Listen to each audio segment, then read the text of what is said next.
निकट भविष्य में दुनिया पूरी तरह बदल चुकी है।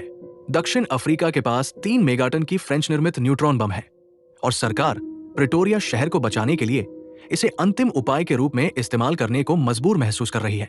इस फैसले के पीछे एक असहाय सरकार की वेदना और भय झलकता है। दूसरी ओर अमेरिका का Star Wars orbiting peace platform धरती को ऊपर से देख रहा है। शांति की जगह अब वो शक्ति का प्रतीक बन चुका है। मेडिकल इंजीनियरिंग इतनी आगे बढ़ चुकी है कि इंसान के दिल अब टीवी पर बिकने वाली वस्तु बन गए हैं। जीवन अब भावना नहीं, तकनीक का हिस्सा है। डेट्रॉइट, मिशिगन, एक कभी जीवंत शहर अब अपराध और गरीबी के अंधेरे में डूब चुका है। सड़कों पर सिर्फ सन्नाटा और खौफ है। पुलिसकर्मी जान हथेली पर रखकर ड्यूटी कर रहे हैं, लेकिन ओसीपी जैसी कॉरपोरेट कंपनियों के लिए वे सिर्फ आंकड़े हैं। पुलिस अधिकारियों में निराशा घर कर चुकी है। अपने साथियों की मौत उन्हें अंदर तक तोड़ रही है, लेकिन वे जानते हैं कि पीछे हटने का मतलब है आम जनता को अराजकता के हवाले करना। क्लेरेंस बोडेकर अब कानून से नहीं डरता। उसके चेहरे पर जो हंसी है उसमें शहर की बेबसी का मजाक है।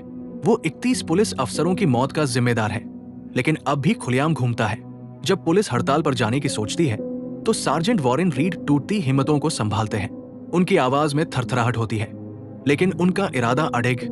हम इस शहर के रक्षक हैं। जब तक हम हैं, कानून जिंदा है। ओसीपी ओल्ड डेट्रॉइट की गंदी बदहाल गलियों को मिटाकर उसकी जगह एक सपना देखता है। एक आधुनिक, सुरक्षित और चमचमाता शहर, डेल्टा सिटी।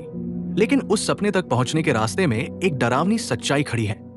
अपराध, जो शहर की नसंस में समाया हुआ है।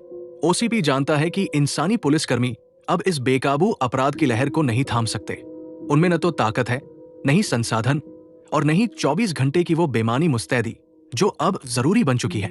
इसीलिए ओसीपी एक नई उम्मीद लेकर आता है। ऐसी मशीन जो कभी न थके, न खाए, न सोए। एक ऐसा पुलिसकर्मी जो न केवल कानून का रक्षक हो, बल्कि उसका एक निर्मम अवतार हो। इस सपने की पहली झलक है एड 209, एक विशाल भारी भरकम रोबोट जो दिखने में ही आतंक फैला दे। इसका नेतृत्व कर रहा है वरिष्ठ अध्यक्ष डिक जोन्स, जिसकी आंखों में सफलता की लालच है और दिल में सत्ता की भूख। लेकिन जब इस कायनात के रक्षक को पहली बार दुनिया के सामने लाया जाता है तो उम्मीदें चकनाचूर हो जाती है। एक मासूम, डरासमा जूनियर कार्यकारी जिसे बस एक दिखावे के लिए पिस्तौल पकड़ाई जाती है, अचानक मौत के मुंह में चला जाता है। एड 209 उसे 20 सेकंड देता है आत्मसमर्पण के लिए, लेकिन मशीन की समझ मशीन जैसी ही होती है। इंसानी डर, घबराहट और विनती उसके प्रोग्राम में नहीं है। जैसे ही 20 सेकंड पूरे होते हैं, एड 209 गोलियों की बौछार कर देता है। एक शांत कमरे में चीखें गूंजती है, खून बिखरता है और सभी हैरान सहमे से देखते हैं। एक मशीन ने इंसानियत का कत्ल कर दिया। उस पल एक सवाल सबके जहन में उठता है, क्या यह भविष्य का रक्षक है या आने वाली तबाही का संकेत? एड 209 का सफर शुरुआत से ही मुश्किलों से घिरा था। लगातार देरी और भारी खर्च ने ओसीपी के सपने को धुंधलाते रखा। कंपनी के चेयरमैन, जिन्हें सब प्यार से ओल्ड मैन कहते थे, वे अनुभव और बुद्धि के धनी थे। उन्होंने उस असफलता की छाया को पहले ही महसूस कर लिया था। उनके दिल में एक अनजानी चिंता थी कि क्या यह महंगा खिलौना कभी सही काम कर पाएगा। इसलिए उन्होंने एक दूसरी योजना तैयार करने का आदेश दिया, ताकि भविष्य के अंधकार में भी एक उम्मीद की किरण बनी रहे।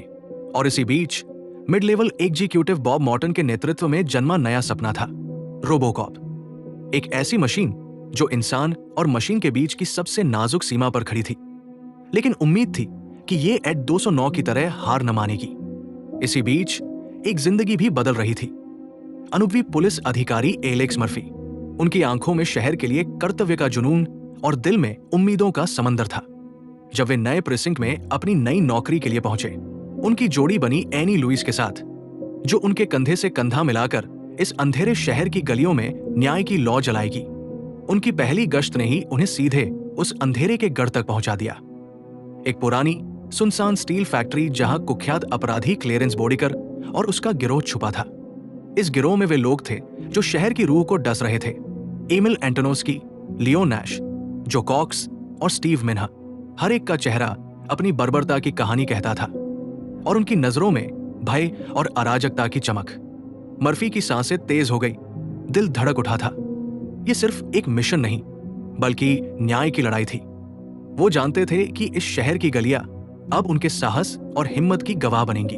लेकिन इस लड़ाई में इंसानियत और मशीन के बीच का वो महीन फासला उन्हें नई चुनौती देगा, जो उनके जीवन को पूरी तरह बदल डालेगा। अचानक हुई उस भयावह घटना ने सब कुछ बदल दिया। लुइस को गिरोह के एक निर्दयी सदस्य ने बेहोश कर दिया, जबकि मर्फी अकेले ही बोडिकर के आतंकित लोगों के घेरे में फंसे थे। वे बेरमी से उसे घेरकर उसकी जान ले बैठे। एक ऐसा पल जिसमें समय मानो थम गया हो। उस दिन एक बहादुर इंसान की जिंदगी खत्म हो गई, लेकिन कहानी का अंत नहीं।